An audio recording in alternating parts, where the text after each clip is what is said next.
منم ابلیس، منم ابلیس، ابلیس، منم ابلیس، سرآمد رانده شدگان، رجیم مخذول و زبون. طرد شدم از عرش، فرود شدم به پست بردون. مرا مهلت دادی تا پایان زمین، پس بشنو این قسم آدم ابوالبشر. تا مهلت زمین و من باقی است، آرام ننشیند ابلیس. پیش از فنا می فریبم به انواع گناه فرزندان آدم را، که آنان را اغوا کنم به جهل. جهلی شیرین.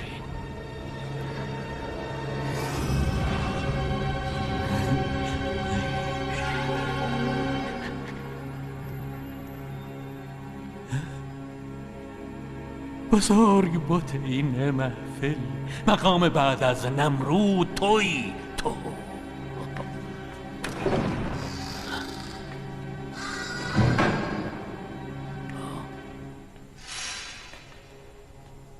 تو کیستی؟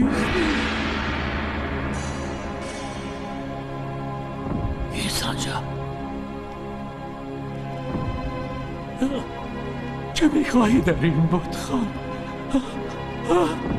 نه.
سرزمین بابل مقر فرمانروایی نمرود ابن کوش، بزرگترین دیار آن ادوار بود.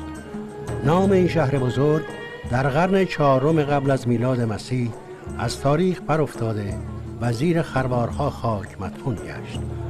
مردم آن سامان به پرستش اصنام دروغین مبادرت ورزیدند و نمرود را خدای خدایانش می‌دانستند.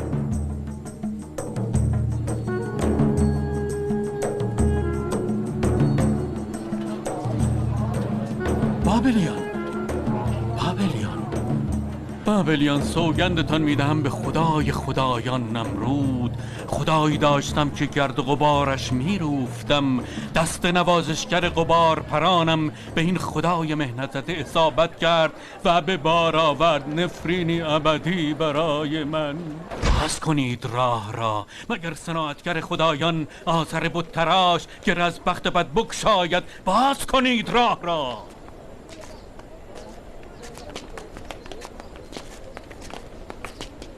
تراش میخورد خرسنگ بیابان به دست سخاوت این پیر رهنما و این بزرگ کاهن بابل. مخدرات رقم میخورد، ابرهای تیره کنار میروند و آسمان بابل اور جنا میگیرد و منور میشود. چون آذر قلم میفرساید بر پیکره خدای از خدایان و خدایگان نمرود، به همین سبب است که عزیزش می‌دارد به این دیار عزیز و گرامی. ساخته دست من نیست این بت، کار اویس بت تراش است. تو شاعری هستی در خرمرد، تراشگران چیر دستم تو را بی مزد و منت خدایی سازند هم شأن کلامت.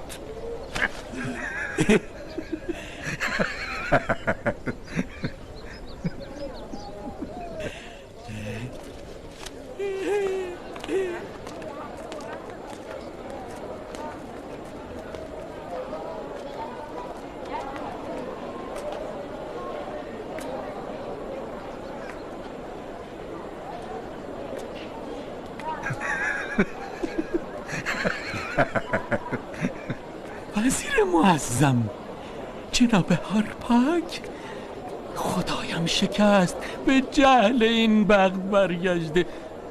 به دنبال خدای نو میگردم، اما خرسندم که خدایگان بابل نمرود بزرگ به شکستن راه ندارد.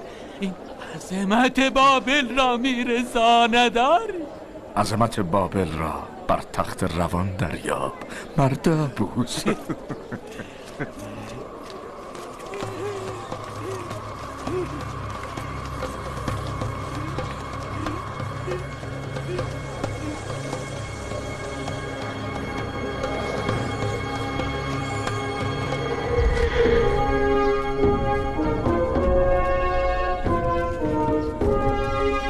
برید کنار.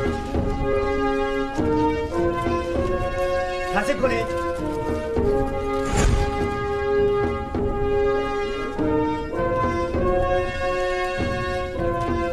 برید کنار. تصدیق کنید. تصدیق کنید.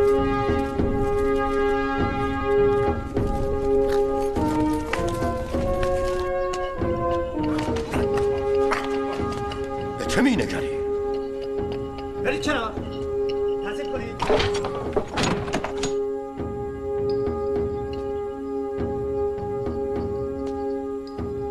به نمرودی ظلم میزنی که قدر مرا ندانست. من اویس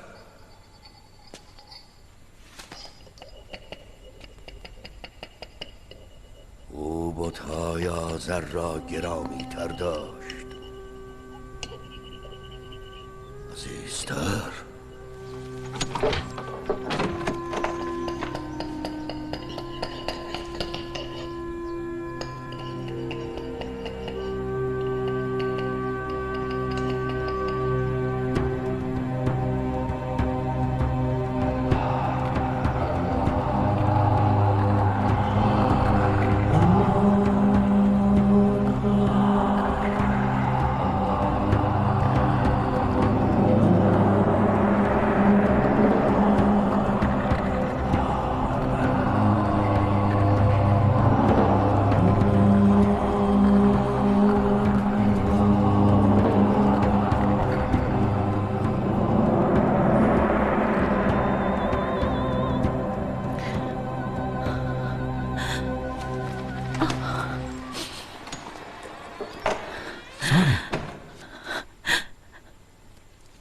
چه بر سرش آوردند نمرودی؟ چه شده ساره؟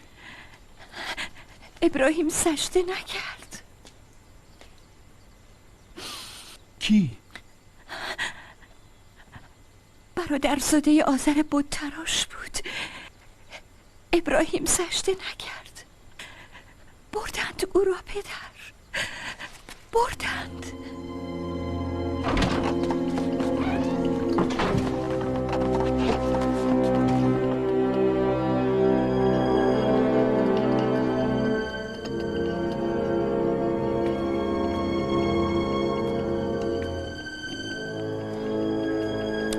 هر که سجده نکند مجازات می شود. لوط، تو ابراهیم را ندیدی؟ سجده نکرد آذر.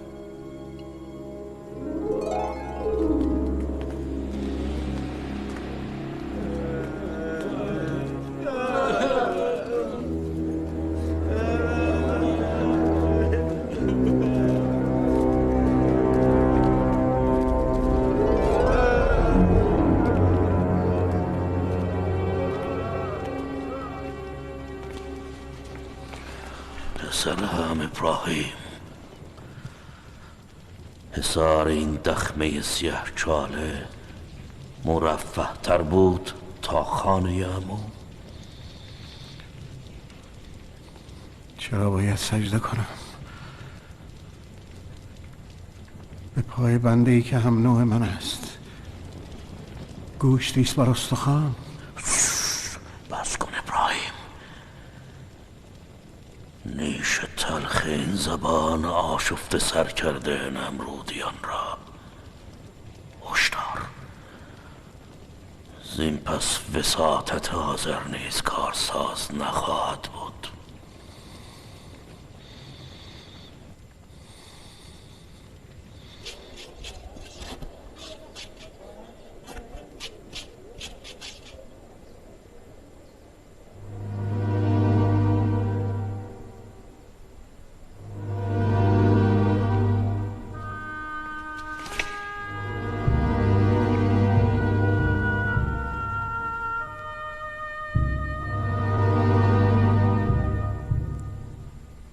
آذر، چرا فرزندم را به بت تراشی واداشتی؟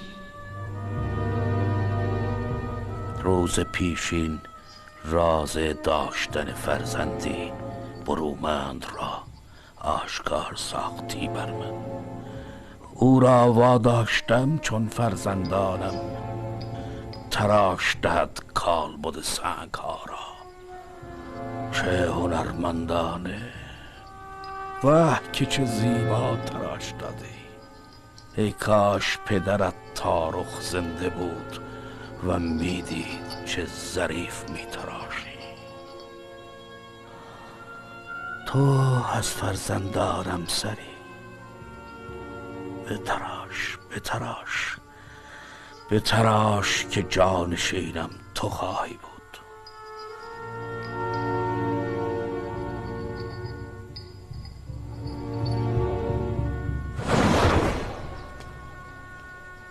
چه کردی؟ به چه کار شما می آمد؟ پرستش؟ سنگ را؟ چیزی را پرستش می کنید که خود می تراشید؟ تو عصای آتیه آذری، نه سنان رسوایی عمو. تو از این پس نمی تراشی، می فروشی. خدایان را در بازار بابل به مردم عرضه می داری.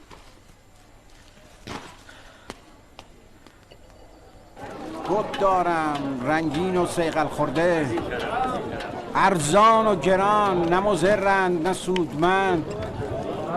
بیایید بیچاره سکه‌ای، بت دارم ارزان و گران. بیایید از من بخرید آنچه را که سود و زیانی ندارند برایتان، ارزان و گران. بیایید دارم.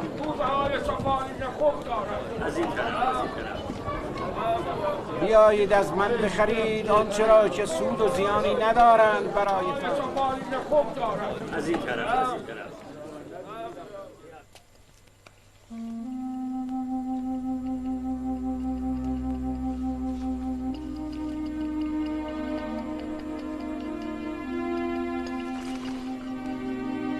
من حق پدری به گردن تو دارم ابراهیم. با عشق بزرگ کردم تو را، با عشق. گفتم برومند میشوی و سرور و سالار این صناعت بتسازی، نه آفت و بلایش. میتراشی بر اریکه این سنگستان. بتراش با ظرافت و هوشمندی و به خوشدلی بتراش. با دستان برومندت این سنگ های سخت را آنسان که من میخواهم نرم و رام و آرام ساز. بتراش با دستانت. این دست ها ساخته کیست؟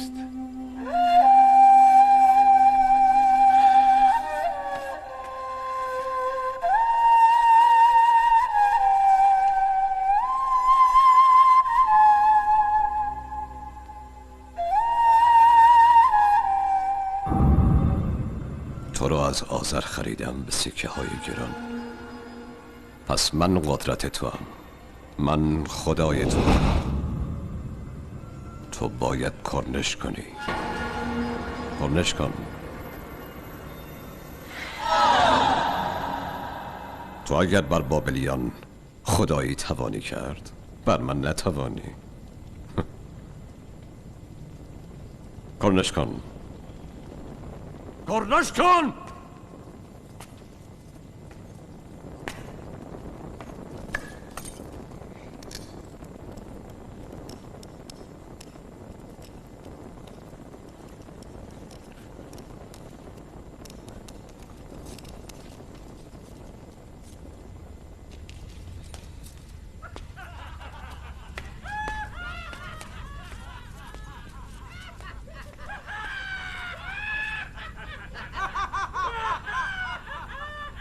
این چیست؟ تختگاه نمرود بزرگ.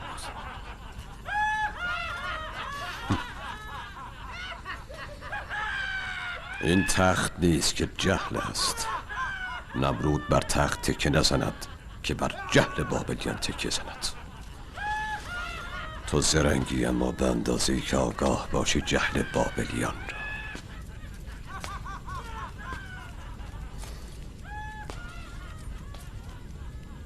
مادامی که این مردم در جهل خیش می‌دولند، میتوان حکومتی فراتر از خدایی بر جهلشان کرد. پس جهل بندگانت حفظ کن. تو خدای بابلی، بابلیان بدین بندگی قانع.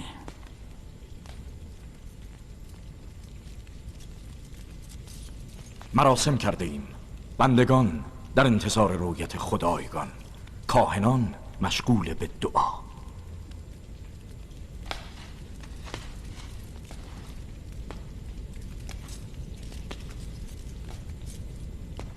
برو ورود ما را بر بندگان اعلام کن. خدایگان.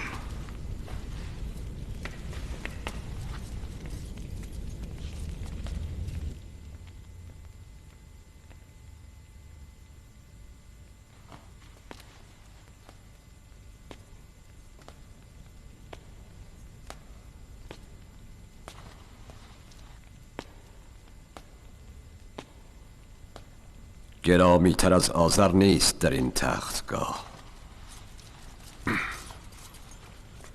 که به عزت ما عزیز است او.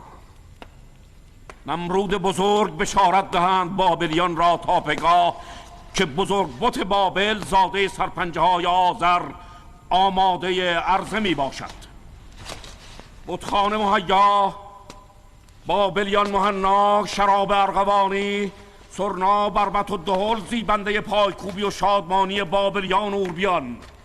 می نوشم از این صبوح ارغوانی به نام نمرود بزرگ، فرمان روای بابل و اور.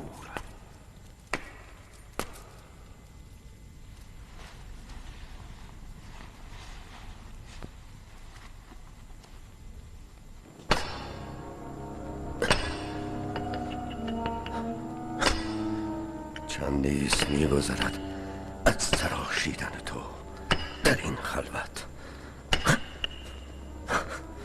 تو حاصل حسادت منی به آذر.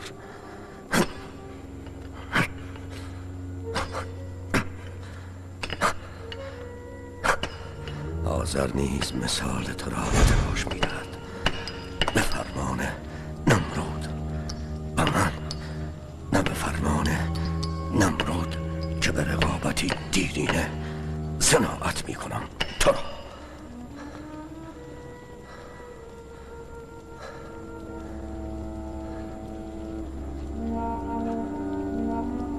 باید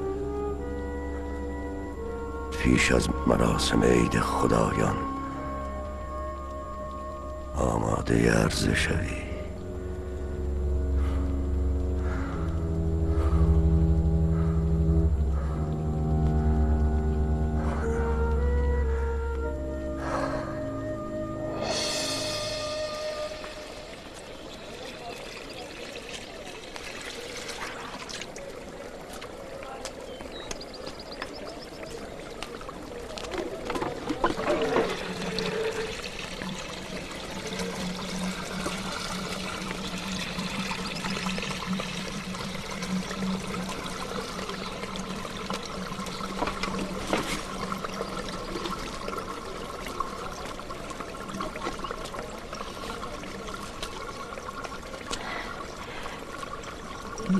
بالاخره آزاد شدید؟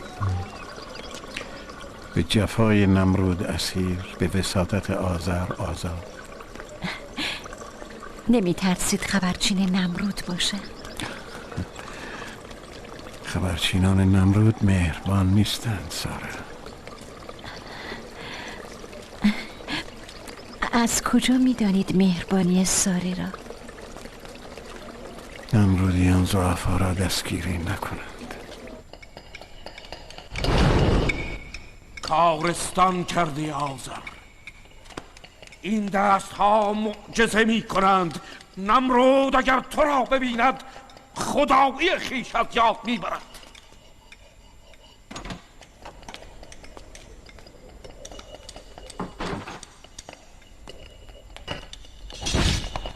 جلایش دهید.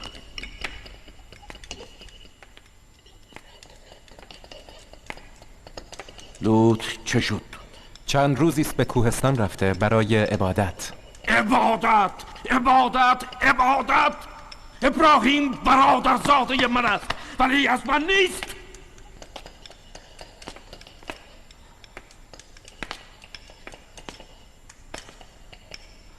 به مزرعه می روم. شاید بازگشته باشد.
نه بچه ها، به کارتان برسید. مرا کاری نیست با ساخته آذر. در امان است. گزندی نیست. تنها میخواهم بدانم به کجا رسیده است. در کارگاه من چه میکنی؟ اگر دست تو را نخوانم که دیگر آذر نیستم اویس.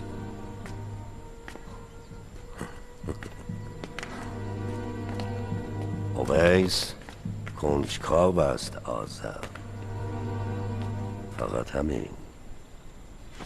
بیرون! به کامت تلخ می شود آذر، مطمئن باش. بیرون!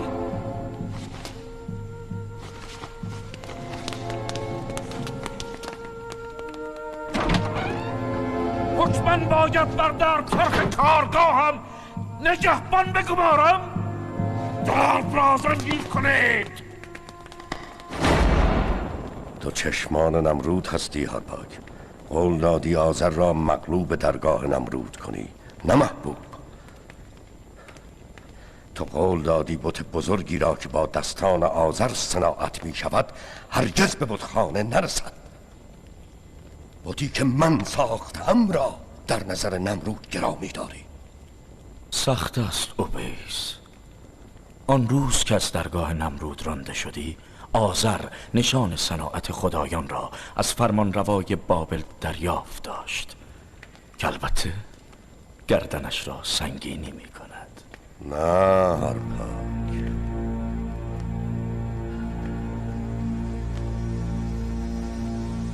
در نظر دار اگر روزی آنچه را دیدم فاش دارم برای نمرود، چه ایام سختی خواهد گذشت بر مرا تهدید نکن اویس.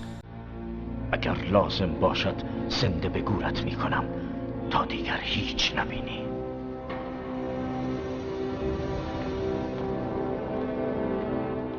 فکر آن جایش را کردم.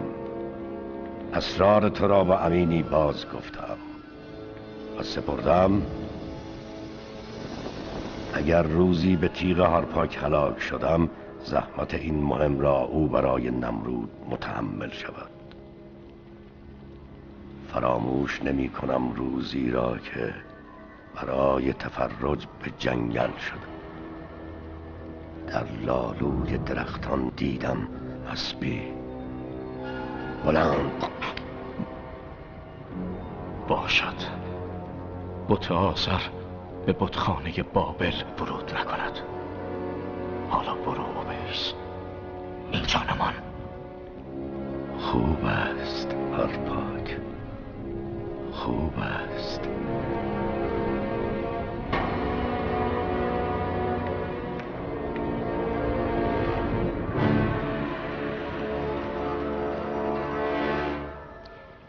هرپاک، اوبیس بت تراش اسرار ما را فاش خواهد گفت برای نمرود، اگر رقیب طلایه دارش آزر را به در نکنم از این میدان. اگر گفت هم او را میکشیم هم نمرود را.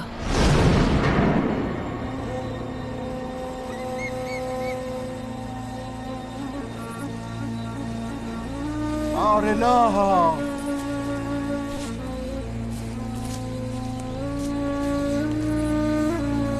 در احوال این جماعت اندیشه کردم، دیدم همه پوچ پرستند، پوچنگار.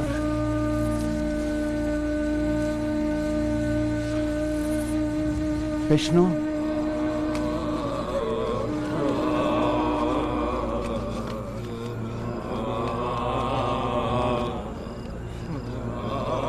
ای اجرام لامه که خدایی میکنید ما بندگان را، ای ستارگان این پهن دشت افلاکی که مالک فردای مایید، مالک جان و مال ما و مالک ملک و جهان ما.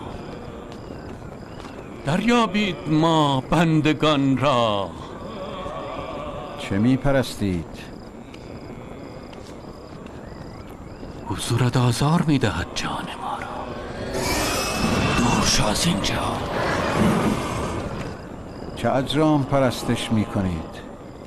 حالان که درخشان تر از زهر اختری در آسمان نیست. من آن پرستش می کنم که با شکوه‌تر و منورتر است.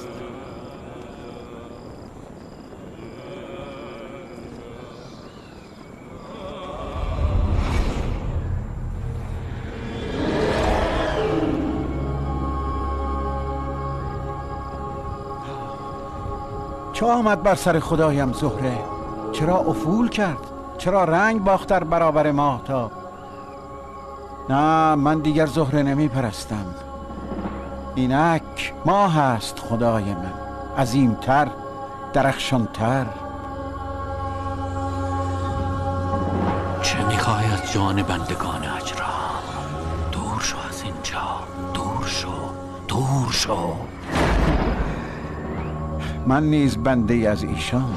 افول کرد. ماه نیز افول کرد. خورشید سوزان سروری کند بر بندگان. دور شو. رها کن بندگان اجرام. خورشید نیز چون ماه و زهره افول کرد. این چه خدایی است که افول می کند؟ من خدایی پرستش می کنم که فنا نشود. اجرام نیستند خدایان من. خدا یعنی باقی، نه فانی.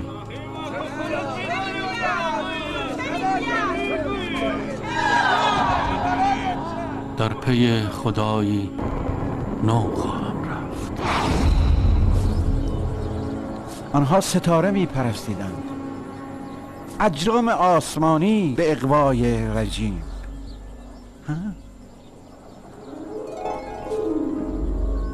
بشنو. او را قربانی می کنم در راه خدایان تا غضب نکنند که پای کودکم خدایم را شکست. او می دوید چست و چالاک پایش به بت اعظم اصابت کرد و در هم شکست. این چه خدایی است که یارای دفاع از خیش ندارد؟ کودکی از پایش درآورد.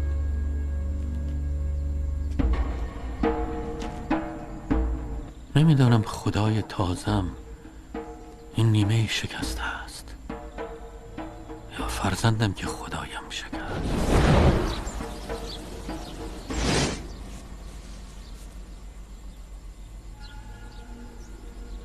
آخرش همه مخلوق تو را مدبر عالم دانند. شک ندارم تویی مدبر هستی. همه جا حاضر، ناظر، حاضر، ناظر. چرا جهلشان آشکار نمی کنی؟ من که میدانم هستی، وجود داری، قدرت داری. پس چیزی بگو، نشانی که میشنوی کلامم. صدایم را میشنوی؟ صدایم را میشنوی؟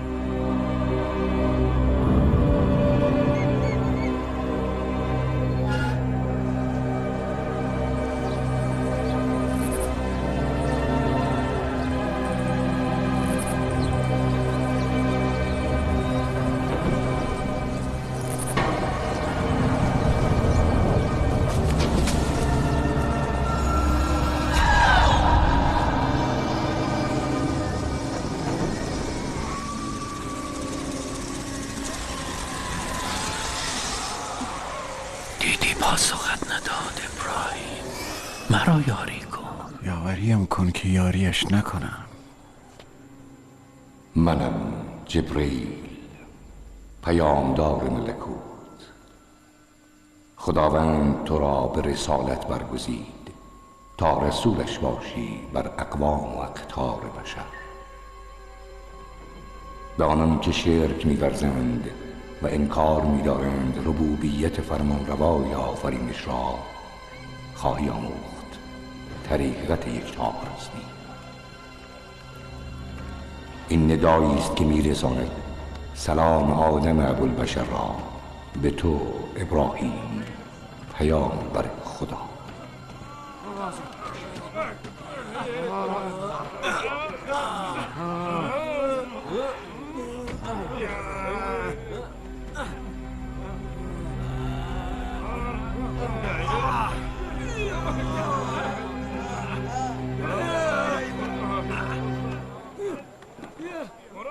وای بر تو، کاخ نمرود را بر سرت خراب میکنم هرپاک.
من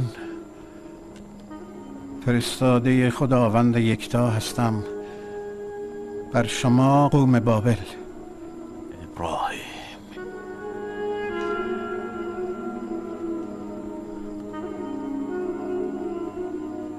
چه اندیشه‌ای در سر داری؟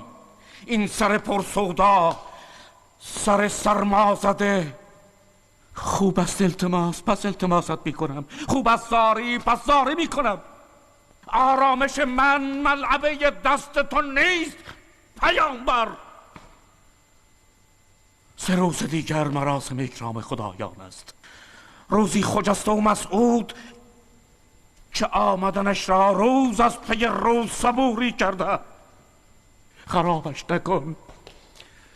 آذر، هرگاه بخواهید این جماداتی که شما بت میخوانید و خدا میشنوند سخن شما را؟ به حال شما سود و زیانی توانند داشت؟ ما پدران خود را در پرستش این خدایان یافتیم، هرچند جماد و بی اثر، ولی باز می پرستیمشان. پرستش میکنم همان خدایی که آفرید مرا و هدایت میفرماید به الطاف خیش، همان خدایی که به کرم خیش غذا دهد مرا چون گرسنه شوم، سیراب کند چون تشنه شوم، شفا دهد چون بیمار شوم. همان خدایی که میمیراند مرا و سپس زنده میکند به میوه ابدی آخرت. همان خدا که چشم امید دارم هنگام رستاخیز بیامرزد گناهانم را، که او آمرزنده مهربان است.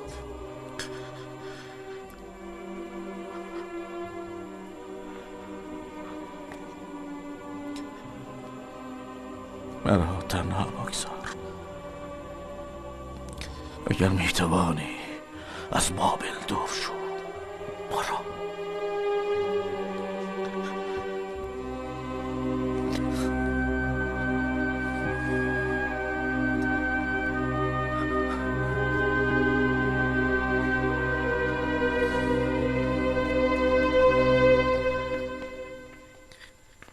هارپاک به خدایگان خیانت کرد. کذب است. کذب است.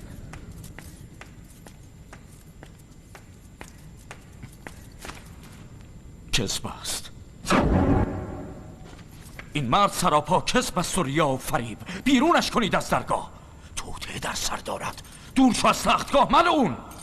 دور می شوم وزیر معظم، اما وقتی دور می شوم که راز خیانت هارپاک را به خدایگان بابل بازگویم و راز آن جنگل مفرح آشکار. به خدایگان بابل سوگند تو را میکشم. ببریدش. نمرود بزرگ، مرا بکشید اما بگذارید بازگویم این راز. رهایش کنید.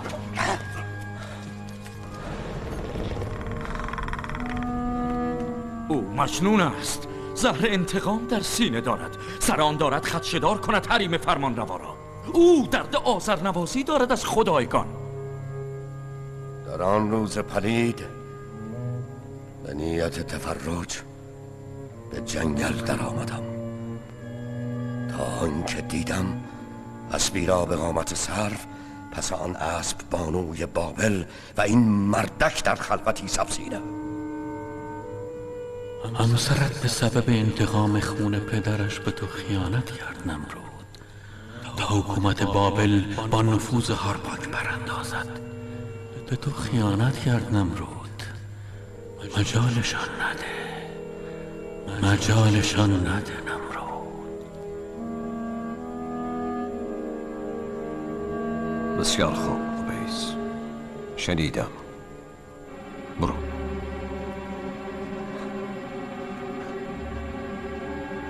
برو.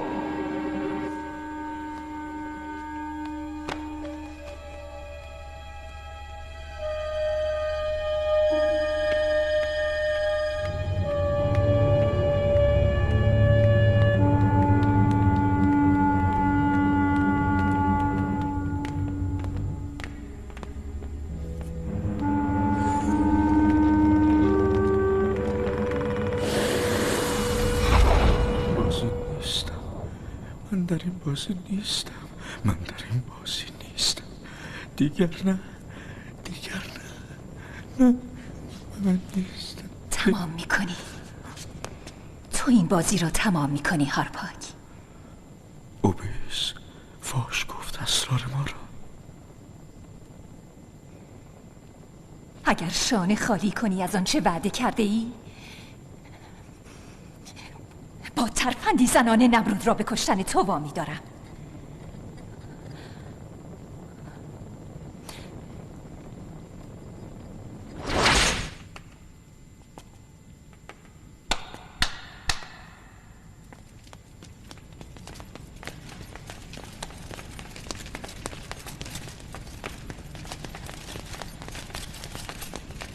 شمشیر!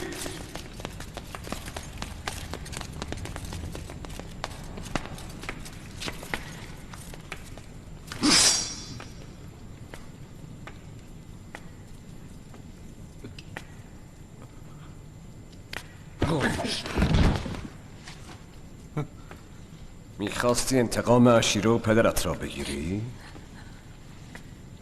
این تیغ مرا بکش! بگیر بکش مرا!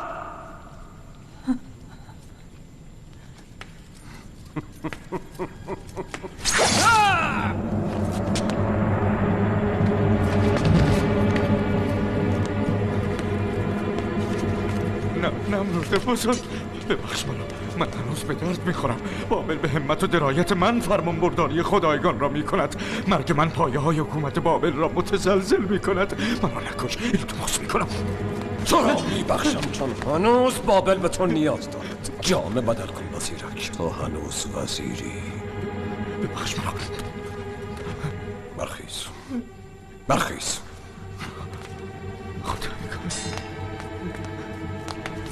من اگر جای تو بودم به اوبیس رحم نمی کردم.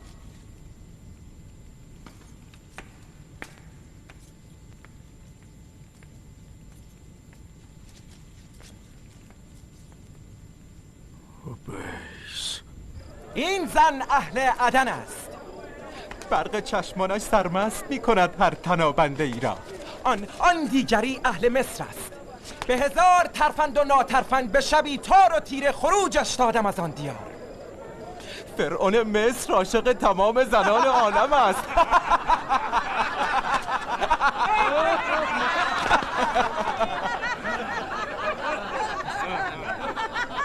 قیمتش بسیار گزاف است.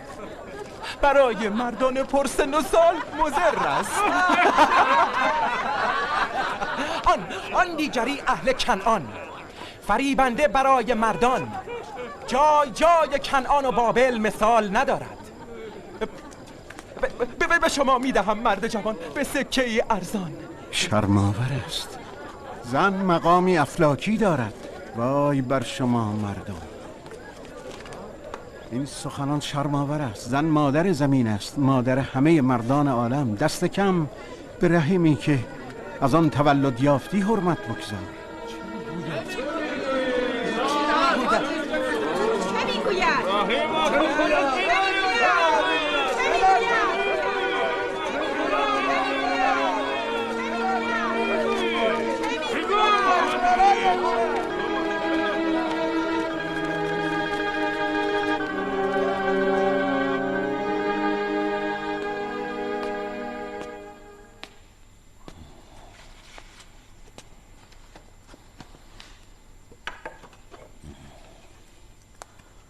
ما به مراسم عید می رویم.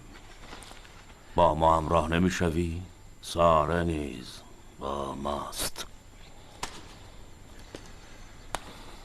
نه، بیمارم.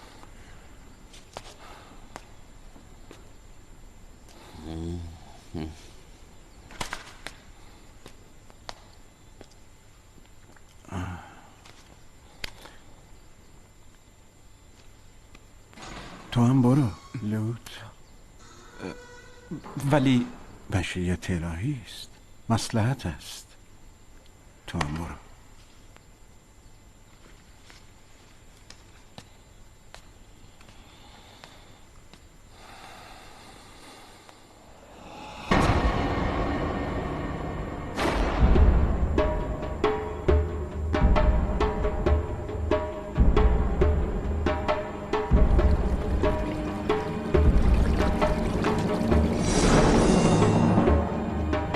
بسم الله الرحمن الرحيم. قد كانت لكم أسوة حسنة في إبراهيم والذين معه إذ قالوا لقومهم إنا براء منكم ومما تعبدون من دون الله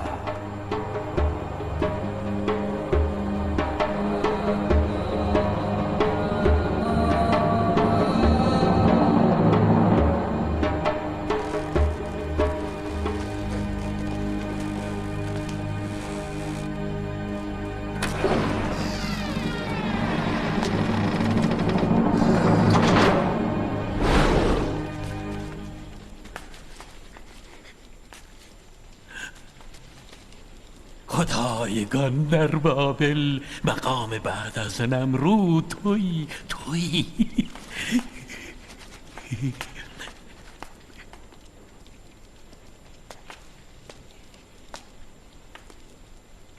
کیستی تو؟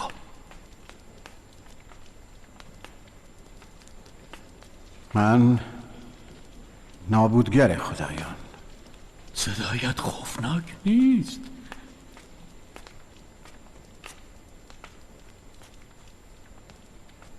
اما حضورت آزارم میدهد.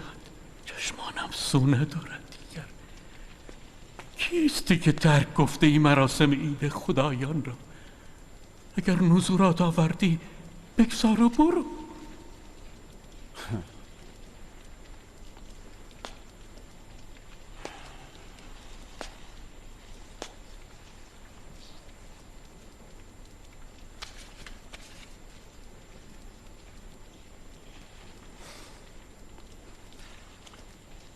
پس چرا نمیخورید طعام؟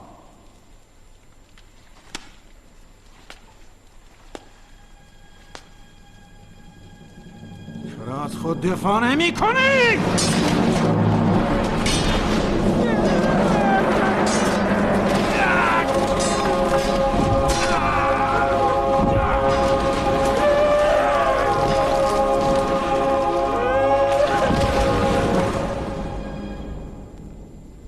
چرا تصور میکنید در هم شکستن خدایان کار من بوده؟ تنها کسی که از شهر برون نشد برای مراسم اکرام خدایان تو بودی. ابراهیم، برادرزاده آزر بت تراش. بابلیان نیز دیدند.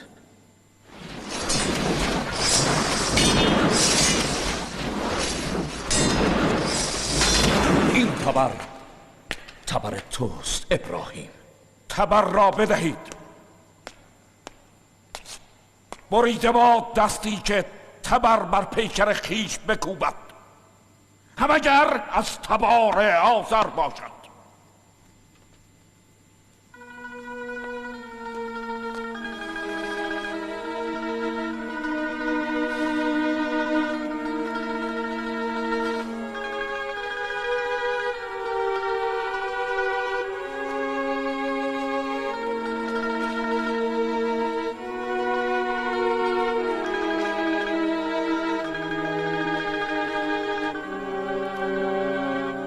از آذر شنیدم باوریان تبری یافتند بر دوش بت بزرگشان.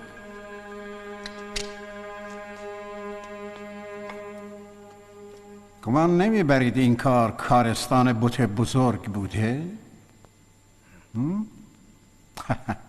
از او بپرسید چه بر سر خدایان کهتر آورده. همه میدانند خدایان قادر نیستند به کلام، از آنان ساقط است توان حرکت. آری میدانم. شما خدایانی را میپرستید که قادر نیستند به کلام و شما تمسک میجویید به خدایانی که برای این سرزمین و اهلش نفع و ضرری ندارند، حالانکه شما از حقیقت وجود خداوند یکتا که در حیطه قدرت اوست هر نفع و ضرری وامانده اید. آف بر شما به آنچه پرستش میکنید. پس حقیقت دارد ادعای پیامبری تو ابراهیم.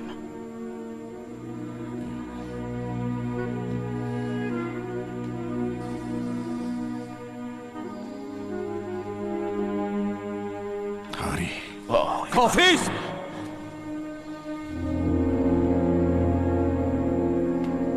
الپاک، به نگار بر لوح مدعا منشور نمرود را بر کیفر پیامبر. مهیا شود آتشی به بلندای افلاک با هیزم بسیار. این پیامبر سوزانده شود. اطاعت نمرود بزرگ. در مراسم سوزاندن بابلیان حاضر شوند. همه!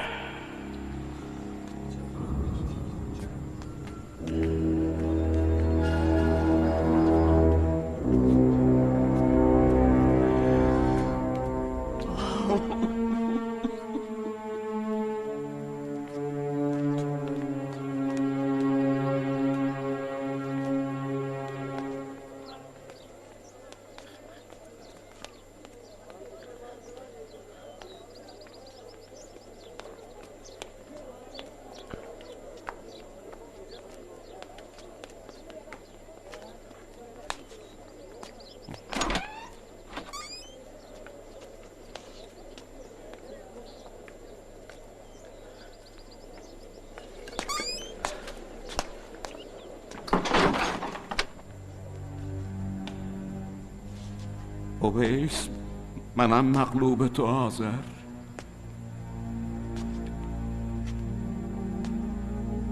این رزم را تو بردی.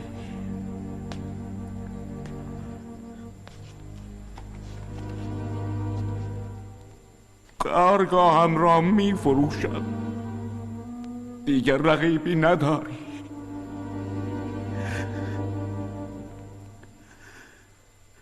سرمایه زندگیم را می سوزاند.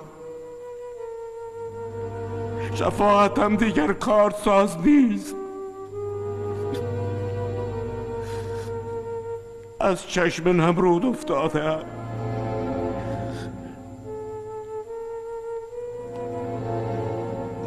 نوبت توست که تاخت کنی. بتاز.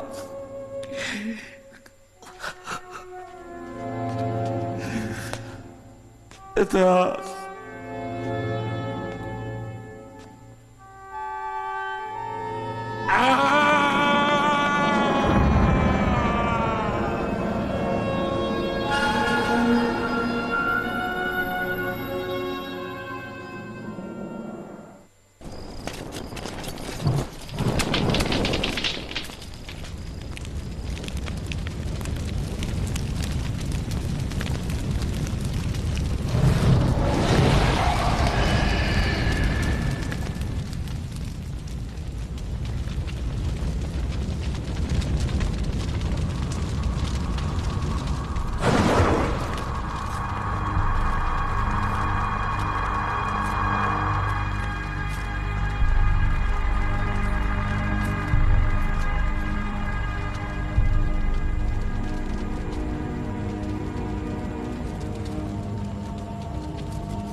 آن ابراهیم، کجاست فریاد از خدایت تا برهاند تو را از این مهلکه جراح؟ کجاست؟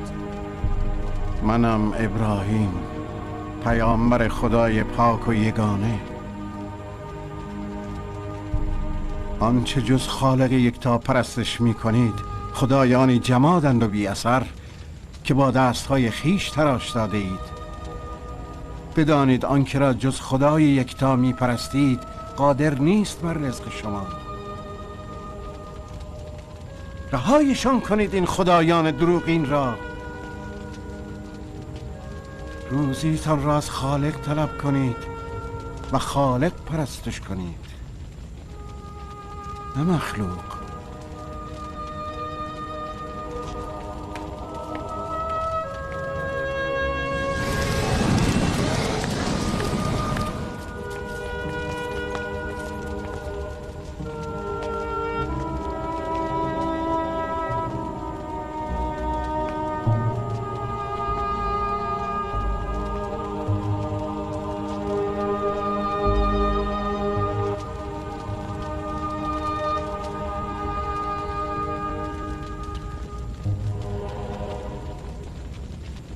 چشم روزگار هرگز پدر و فرزندی به شادکامی من و تو دیده بود.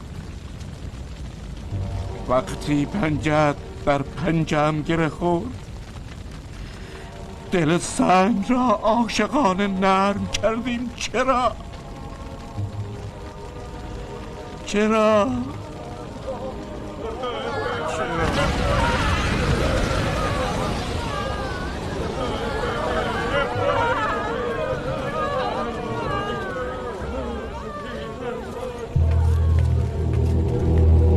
نمرود بزرگ، آتش زبانه کشیده.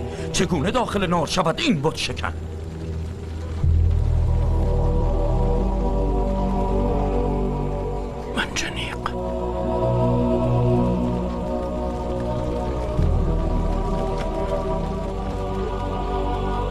منجنیق.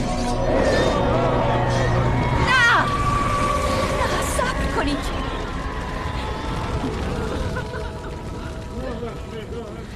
من نیز تاب سوختن دارم. تو تو زن را افلاکی خواندی پیامبر، تو اکرام کردی مادران را. خدایانی که واماندند از نیش تبر خدا نیستند. من ساره همان خدایی پرستش می کنم که تو مرا با او بسوزانی که من هم تبر دارم. این بار بت نمرودی می شکنم، این بار بت خانه نمرودی در هم شکنم. بیا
منم فرشته باد ابراهیم آمدم بیاری. منم فرشته باد ابراهیم آمدم منم بیاری. فرشته آب ابراهیم آمدم منم بیاری. فرشته آب آمدم بیاری.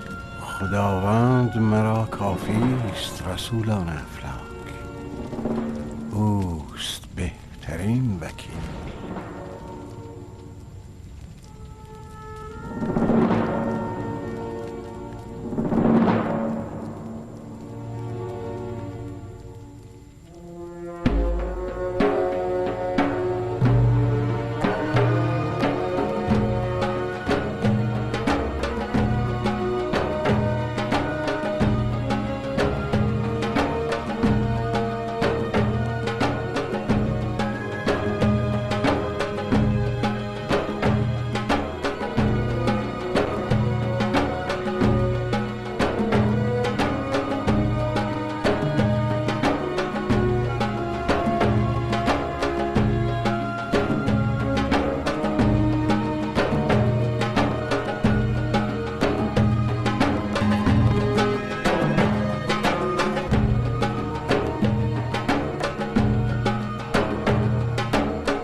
گلستان شده است.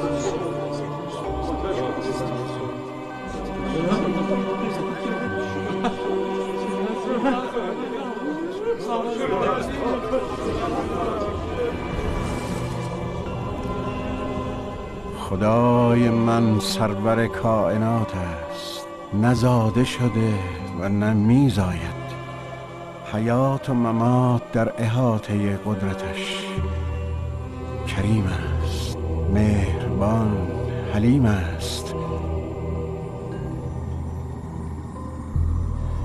همان که زنده می کند و می میراند، جان می دهد و می ستاند.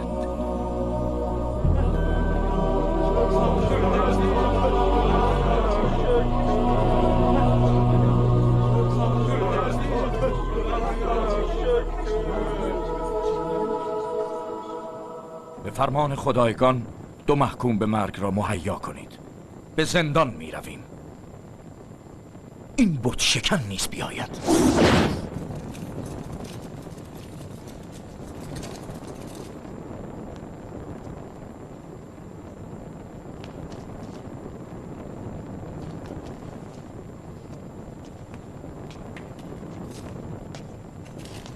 بازش کنید.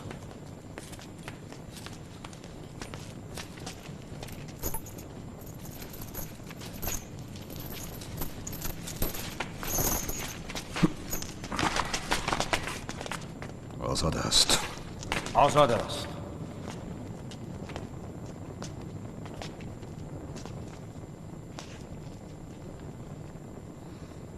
بازش کنید.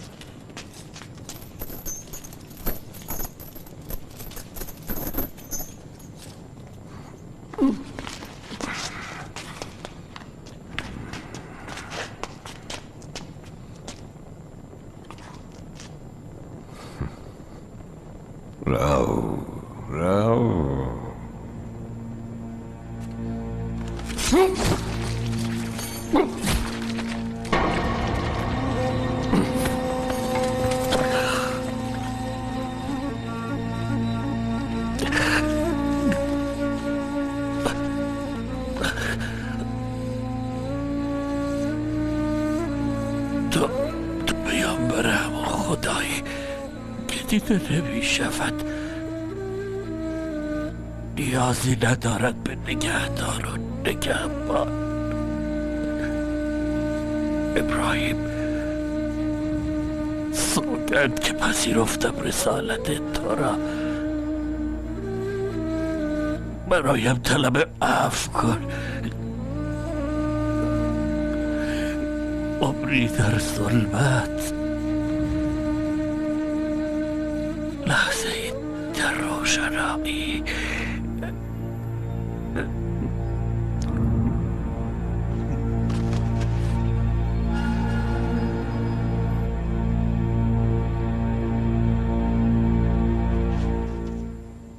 دیدی؟ یکی جان ستاندم، به آن دیگری حیاتی دوباره بخشیدم. ای ظالم!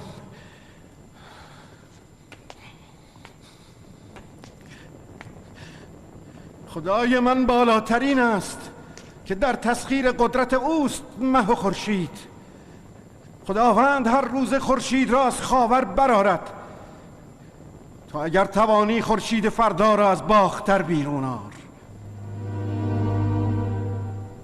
تمامش کن. از بابل برون شو. بابل تو را نمیخواهد. برون شو.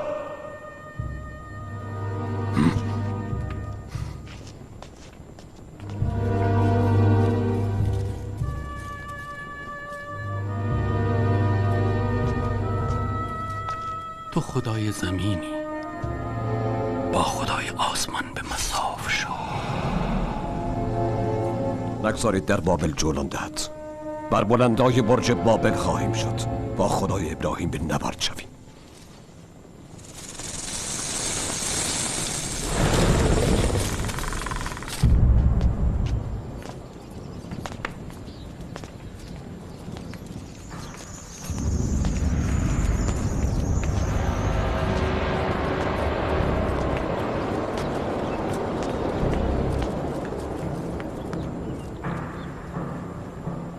تو مردی زیرکی هرباک.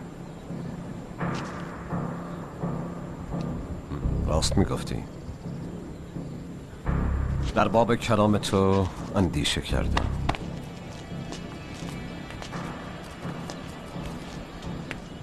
گفتی یکی از پایه های حکومت نمرودی. امروز بر باروی بابل شدم تا قدرت مطلق را نشان بابلیان دهم. تیری رها کنم تا خدای ابراهیم مغلوب شود و دیگر آن پایه حکومتی را که گفتی براندازم. وزیر پیشین به منزلت ما چشم داشت و تو سردار جوانی بودی که خدای وزیر شکستی. جانشین شدی به لیاقت، به درایت، غافل که از راه او به بیراه رفتی. خیانتی مضاعف. اگر به تو رحم کنم نمرود نیستم دیگر. خدایگان چه میخواهند بگویند؟ نمرود قدرت مطلق است. وزیر نمیخواهد. بلند است، خیلی بلند. برج را میگوید.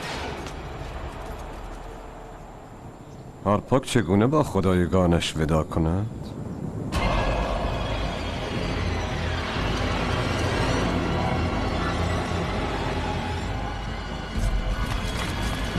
خدایگان مرا ببخش.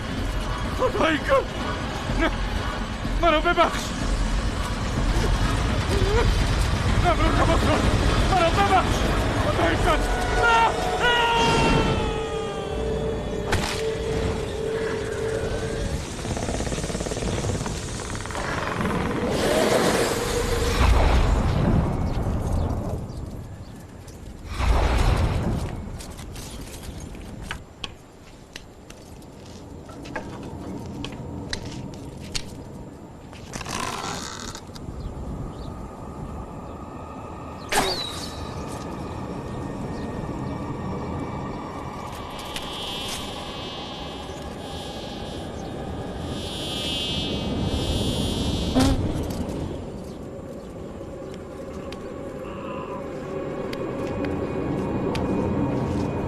یکی بیاید.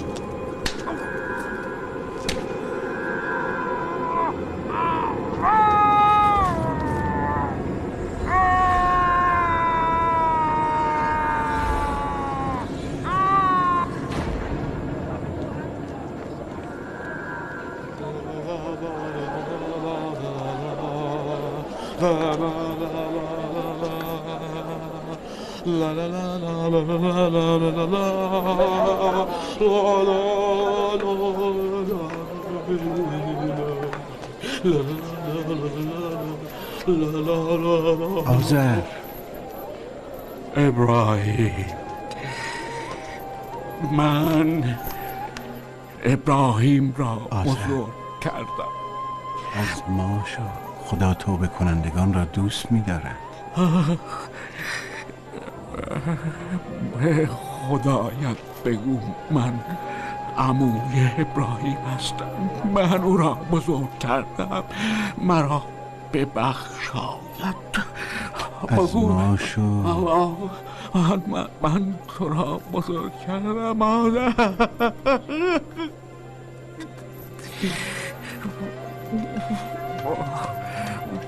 برو ابراهیم و از خدایت برای من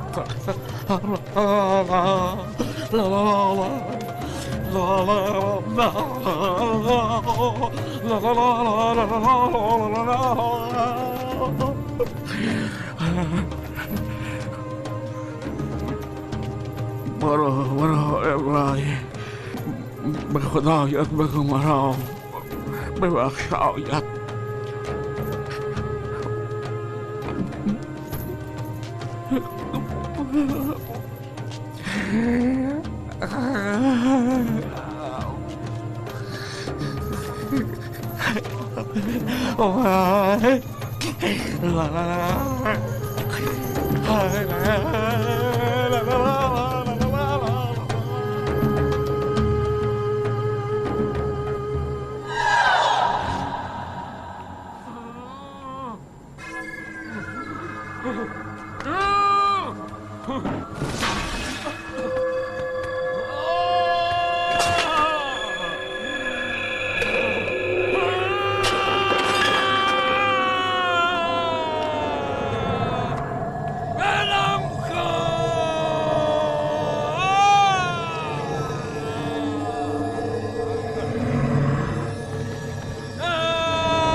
بنگر افول خدایگان بابل را. بابل سقوط کرد. نمرود در جدال است با پشه ناچیز.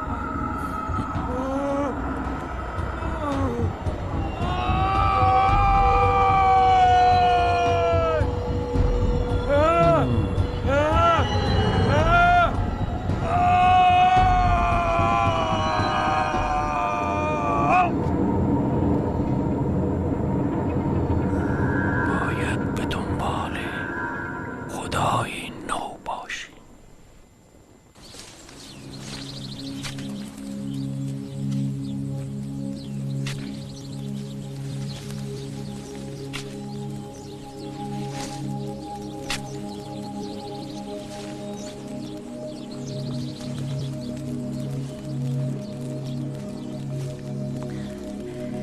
من و پدرم همگام شدیم با رسالت تو، هم نفس. او شرم دارد از آمدن، مرا فرستاد.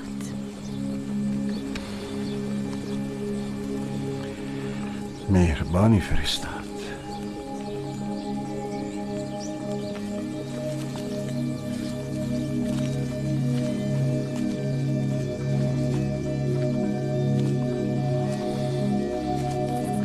شرم دارم از گفتن، اما میگویم برای ساره شوی مناسبی هستم. من یار رسالت خواهانم. هستم؟ هستید.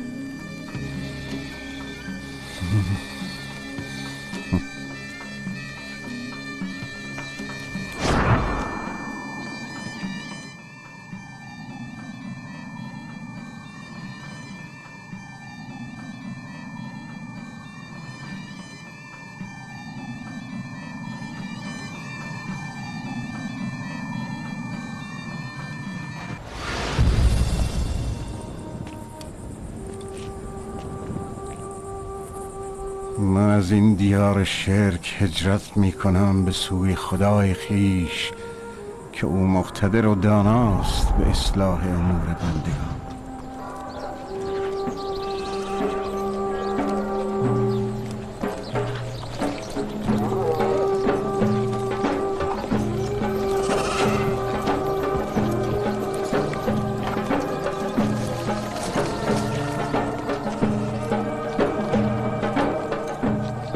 ابراهیم از کنعان و مصر گذشت و روزگار بر او. و فرعون مصر کنیزی به ساره داد، هاجرش نام. و هاجر کنیز ساره بود تا آن هنگام که ابراهیم وارد شد به هبرون و خانه‌ای به پا داشت و مزرعی برای معیشت.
سلام ساره.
کنیزم هاجر را به تو میبخشم. نسل ابراهیم برتر آدمیان است. پیامبر خدا، داشتن اولاد برای نبی حق است. میان من و تو عشق حکم میراند. من عاشق تو هم ابراهیم. چون این مخواه.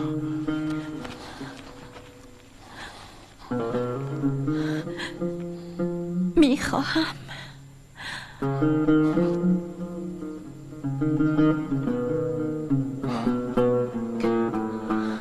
حالا میفهمم چرا جبرئیل از جانب خدا بشارت داده بود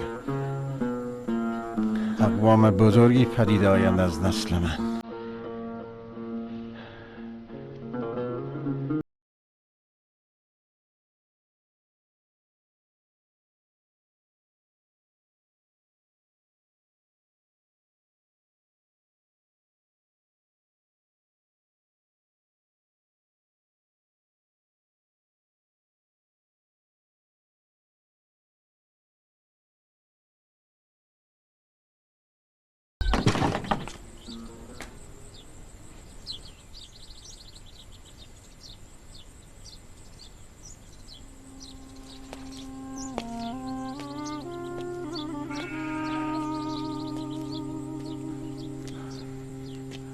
لوط، شب گذشته خوابی دیدم. گروهی از مردان که شهوت میراندند و در هم میامیختند. سرزمین سیاه و مردمانی سیاه‌تر. میدانم خالق یکتا تو را برگزیده تا به دیار سدوم نزد قوم فاسق و بدکار بروی و آنها را بازداری از اعمال پلیدشان. این کلام وحی است.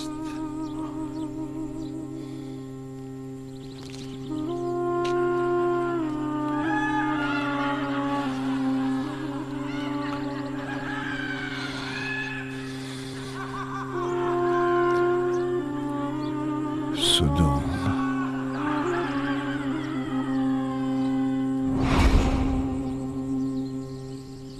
و لوط برگزیده شد، همان گونه که عمویش ابراهیم برگزیده شده بود برای رسالت.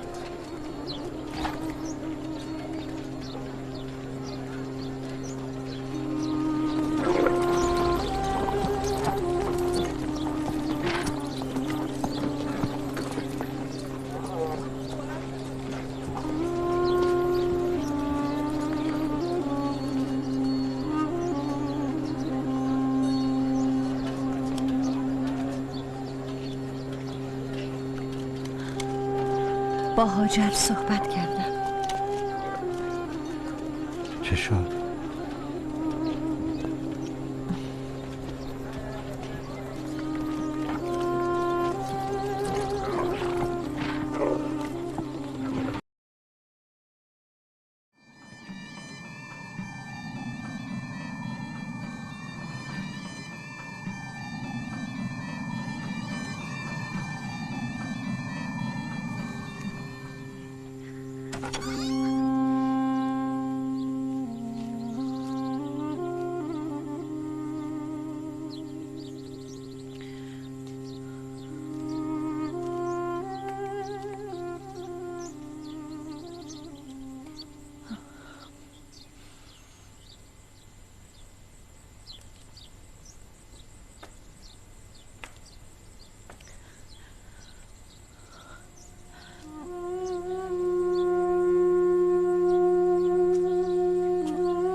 که آتش نمرود به اذن خدای گلستان شد بر من، پسری خواستم پاک و مطهر، قائم و جانشین رسالت،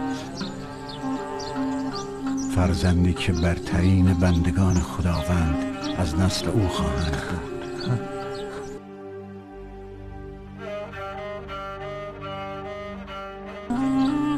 اسماعیل، نیای عظمای آخرین پیامبر.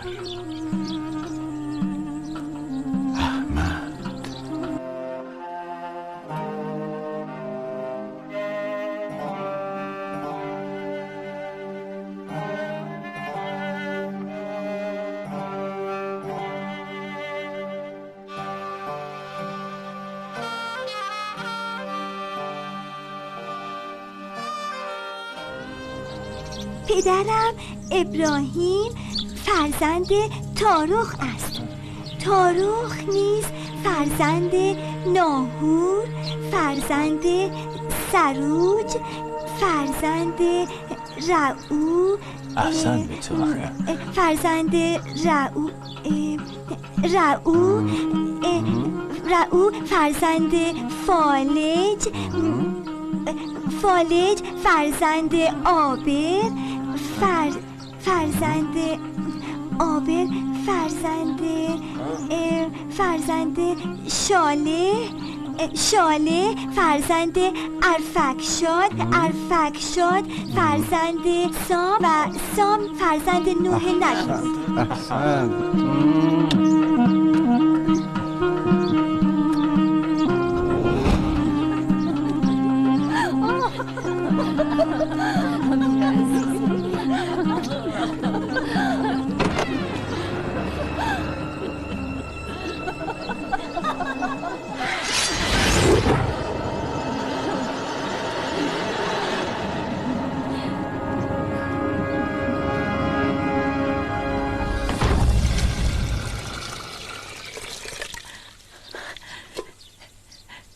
کوزه من آب ریختم به روشنایی. هیچ حاجتی نیست به کمک تو، به روشنایی تو. من نمیخواهم کنیز. تو کنیز من نیستی.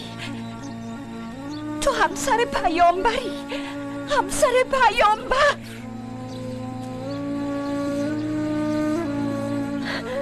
مایوس شدی از عشق من نبی خدا، تارک شدی از عشق من.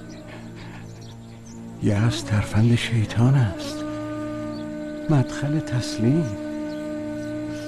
عشق سرمایه است برای حضور من، برای رسالت من. سادر، آتش حسادت 100 پله سوزان‌تر از آتش نمرود است. گلستانش کن، بیرونشون کن.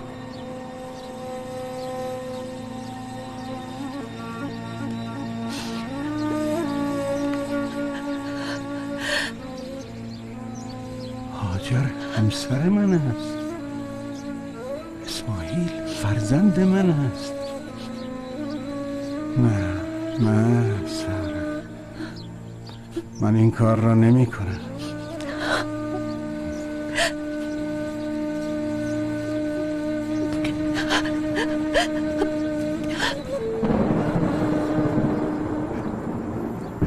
بارلا،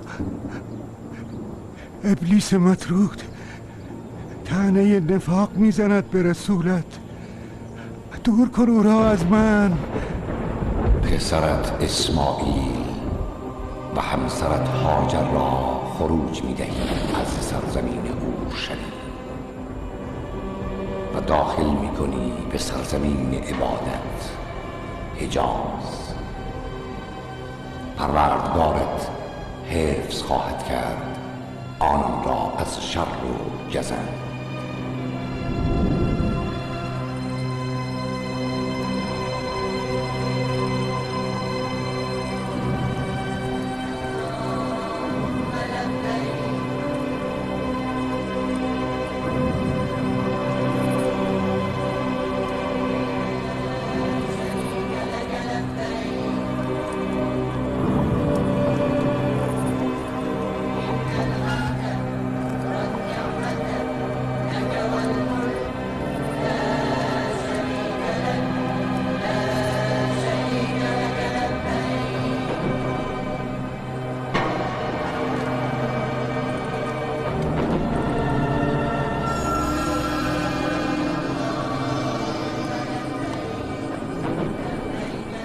وقت وداع است هاجر. این خواست خداست که شما اینجا بمانید و من در حبرون. ای پیامبر، ما باید تابان کدامین معصیت رو پس دهیم؟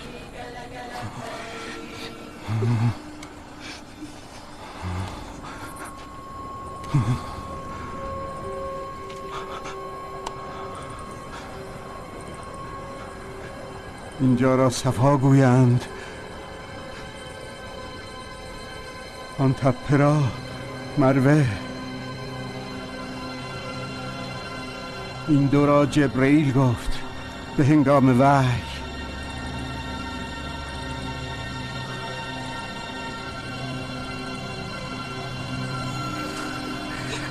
ما تلف می شویم در این براهوت خدا. رحم کن پیامبر به کودکت. اینجا خشک و سوزان است.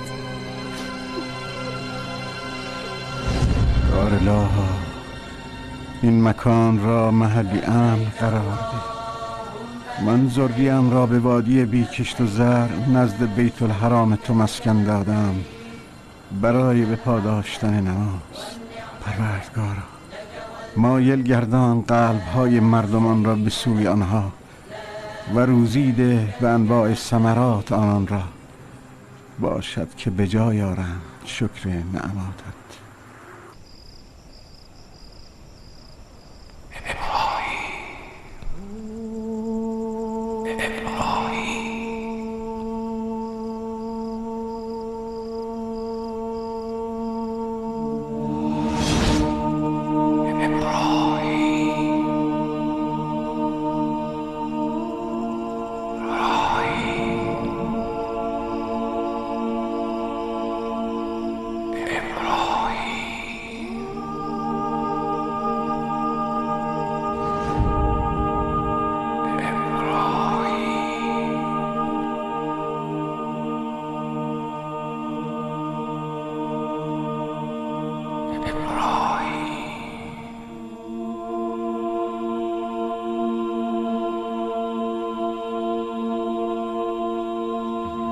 ابراهیم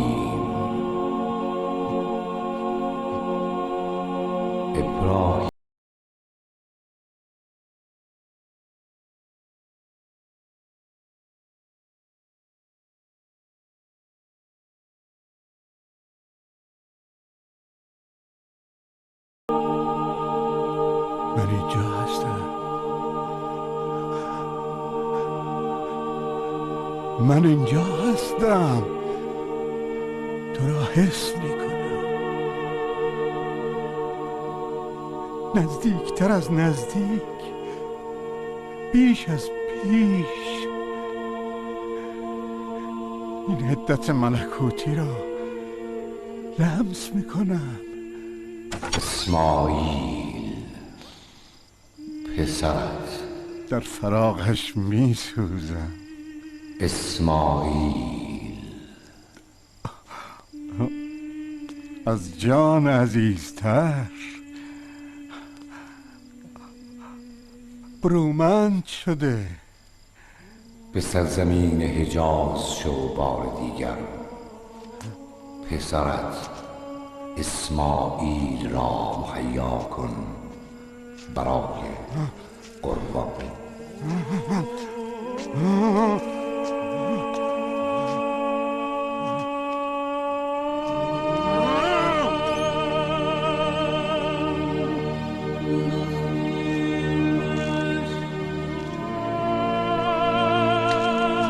باور نمی کنم.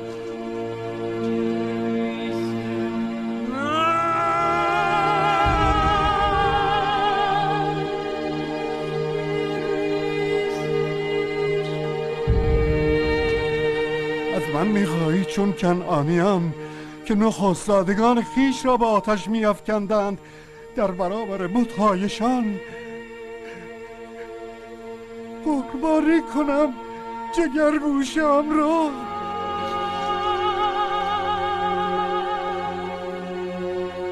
هر کس کشتن گیرد پسران خویش را،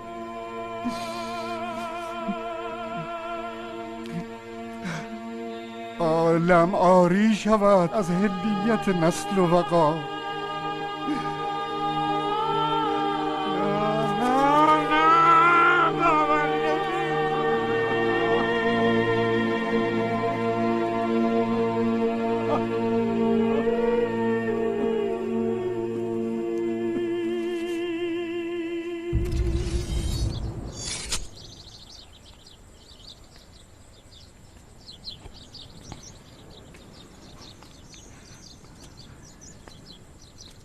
باید بروم ساره، فراخوانده شدم. شتر کنار دروازه آماده است.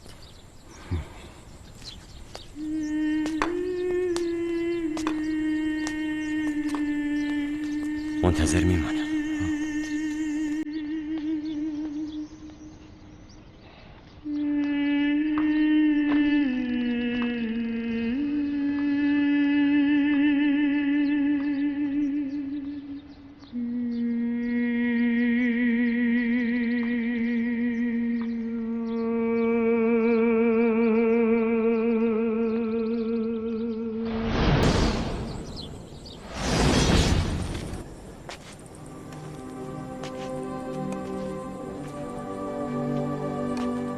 داور دو عالم، من چه گناهی کردم،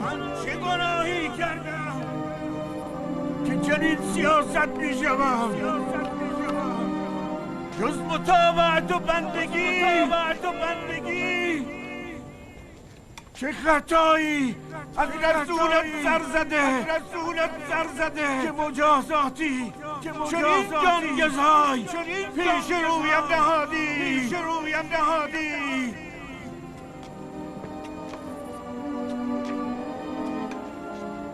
چه شد ابراهیم؟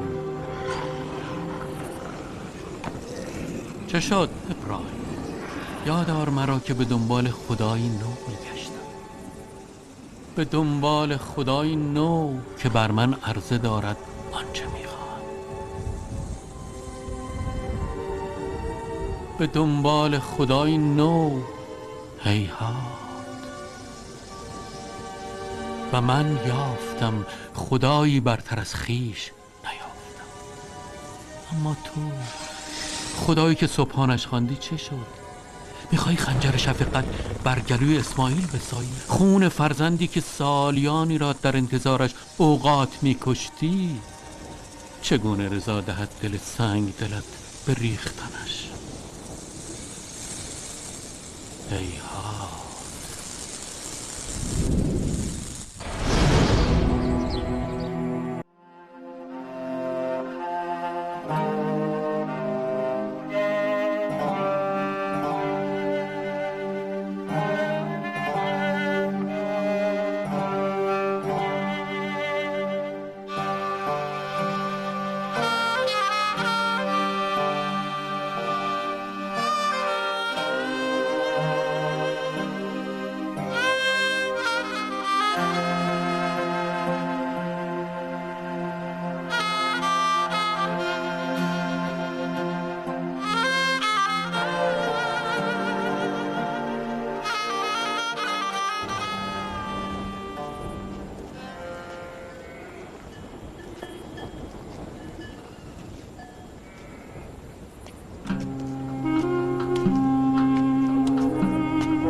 خوش آمدید. اینجا کجاست؟ قبیله جرهم. مسافرید یا بیابانگرد؟ مسافر.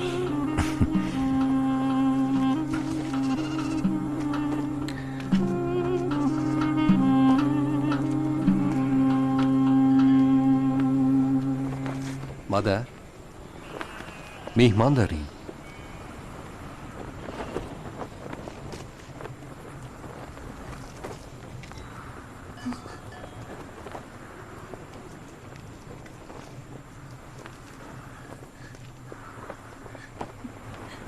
ابراهیم هاجر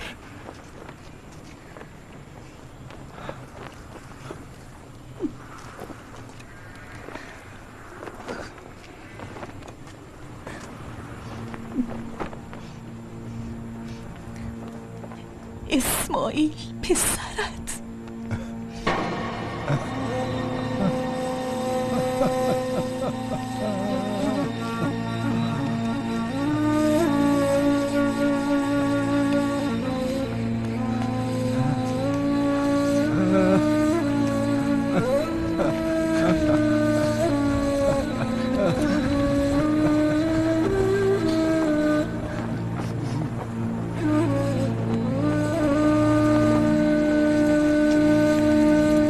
اسماعیلم برومند شده. قبیله جرهم افتخار می کند به حضور او. جرهمیان با تو و اسماعیل چگونند؟ نیکتر از جرهمیان قبیله‌ای ندیدم. ما را گرامی داشتند. آنان نیز یکتا پرستند.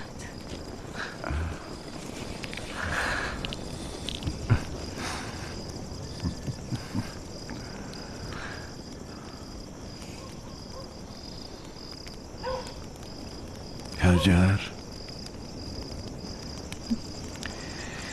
هیچگاه ندانستم آن هنگام که تو طفلت را در برهوت رها کردم و رفتم چه بر سرتان آمد. به رحمت خدا ایمان داشتم چون فرمان ربوبیت بود به هجرت شما. سال هاست که می گذرد از آن روزگار سخت. در برهوتی سوزان فرد تشنگی،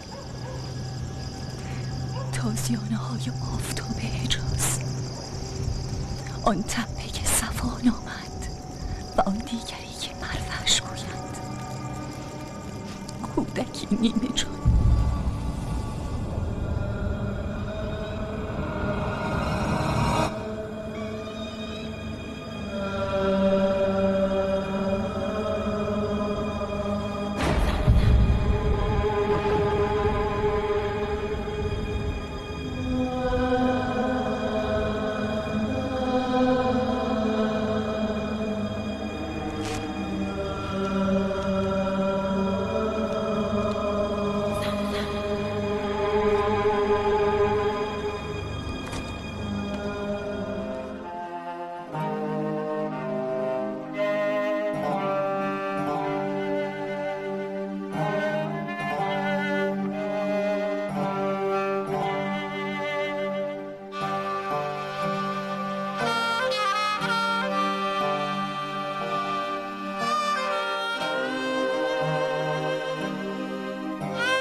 آبی که برای نان میزنی نبی خدا از چاه زمزم است.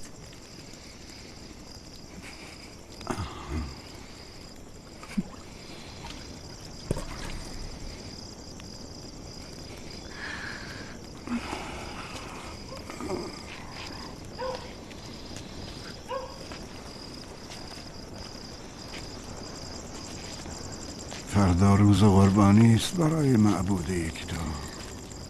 بهترین شیر مست گله را مهیا کنم برای قربانی.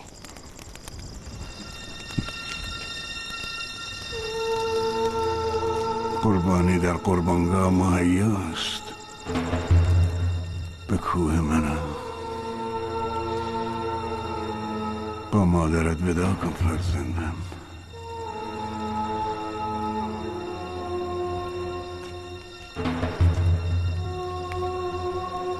به سفر میرویم.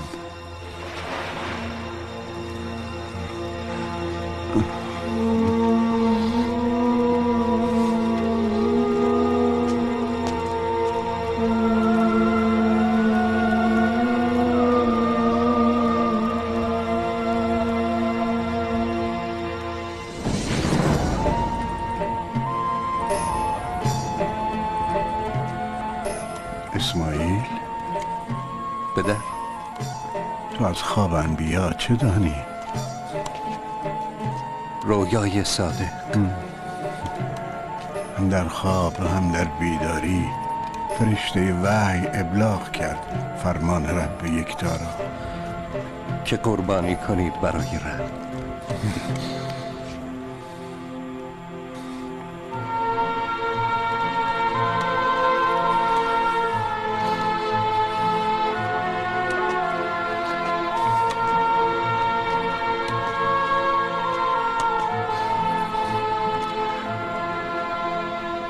چنان فرمود که تو را قربانی کنم.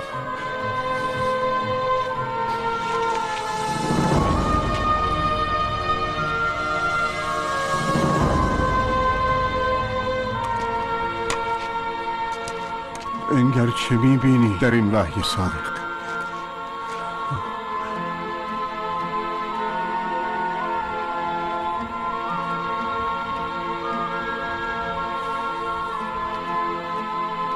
مرا به خواست خدا از صابرین خواهی یافت.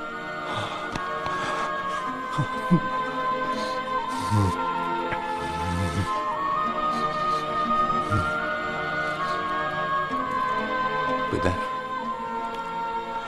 آنچه فرمانت داده‌اند همان کن.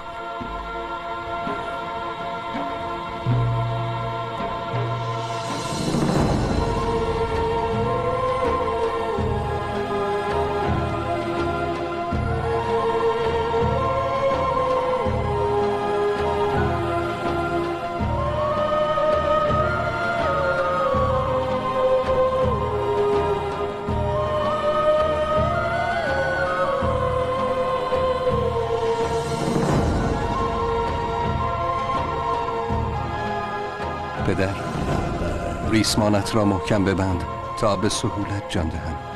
خنجری تیز، مرگی سهل. سلام مرا به مادرم برسان. بگو با رغبت من انجام پذیرفت این مأموریت الهی. فخر بفروش پیامبر خدا که خالق یکتا رضامند است از تو.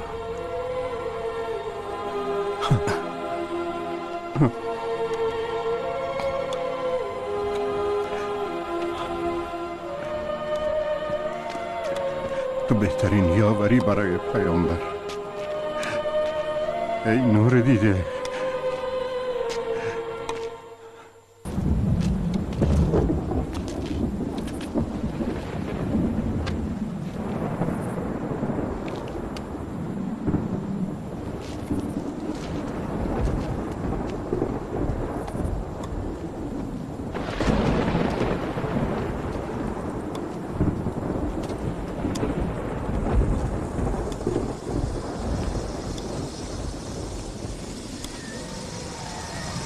چه میکنی پیامبر؟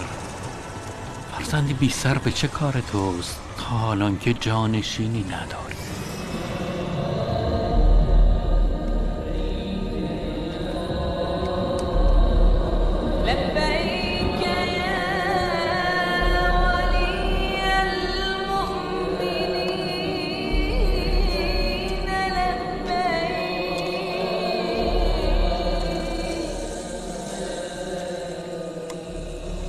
جانت به مذبح میبری؟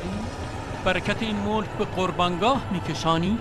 وای بر تو ابراهیم که جرهمیان به خونت تشنه شوند، حتی که ننگ این فرزند کشید تو را دامن گیرد ای پیامبر.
شو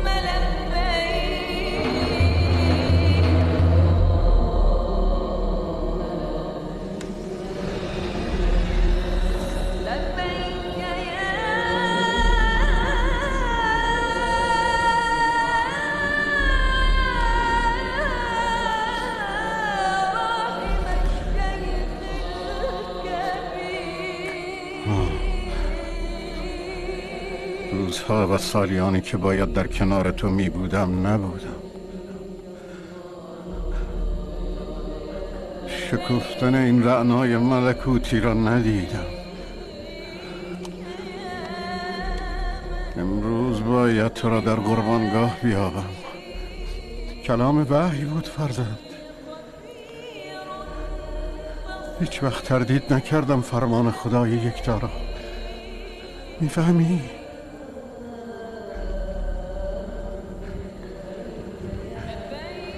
مرا به صورت بخوابان پدر، تا تأثیر نگاهم باز ندارد تو را از انجام این مهم. بردبار باش پدر.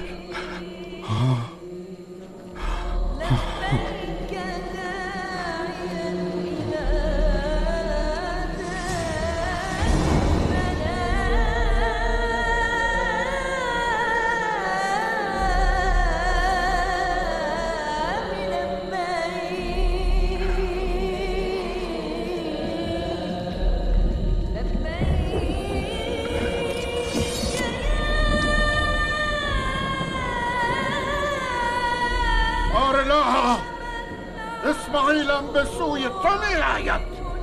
این فدیه از آن توست یا رب، به نام خالق یکتا.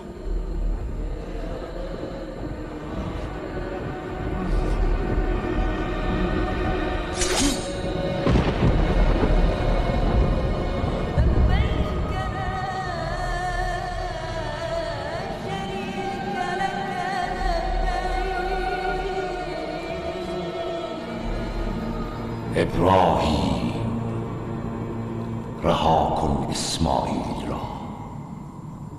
اسماعیل بخشیده شد به تو. همانا از این آزمون عظیم سربلند و فاخر گشتی نزد پروردگارت. خداوند بدین سان جزای خیر می‌دهد نیکوکاران را. این آزمونی است آشکار.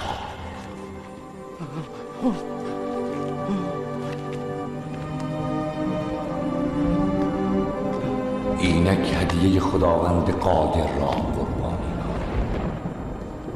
و خدا فدیه پذیرد به جای اسماعیل. و برای او نام نیک نهاد خواهد شد در میان واپسینیان.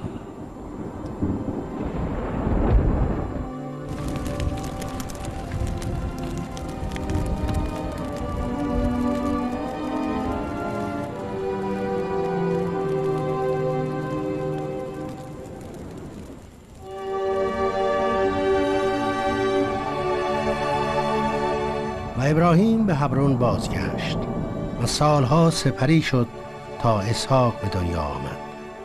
و خدا وحی کرد ابراهیم را برای احیای آخرین مأموریت الهی، ساخت کعبه، خانه خدا.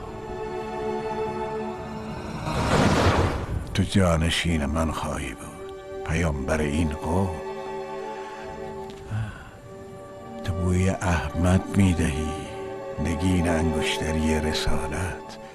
سلام مرا سینه به سینه به او برس. پدر، ما توان ساخت چنین بنایی داریم؟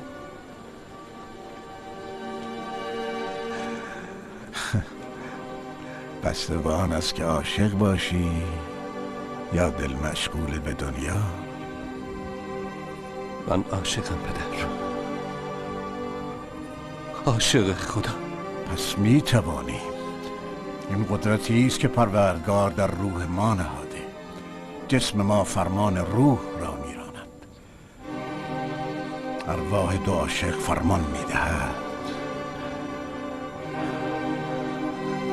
لبیک اللهم لبیک، لبیک اللهم لبیک. کعبه، آن بنای توحیدی، ساخته شد به دستان ابراهیم خلیل الله و اسماعیل ذبیح الله. سلام بر ابراهیم که عمر خویش وقف نمود در راه توحید. سلام بر ابراهیم که بنا نهاد خانه توحید را. سلام بر لوط. سلام بر اسماعیل و اسحاق. سلام بر هاجر و ساره. و سلام بر آنان که امروزه به مناسک حج ابراهیمی در آمدند. ابراهیم خلیل الله دومین پیامبر اولوالعزم بود. با کتاب آسمانی صحف یادش تا ابد گرامی.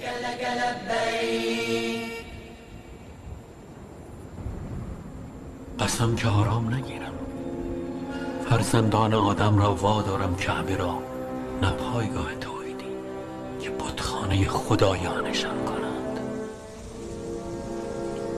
آنقدر میان ایشان نفاق کنم که برادر نشناسد.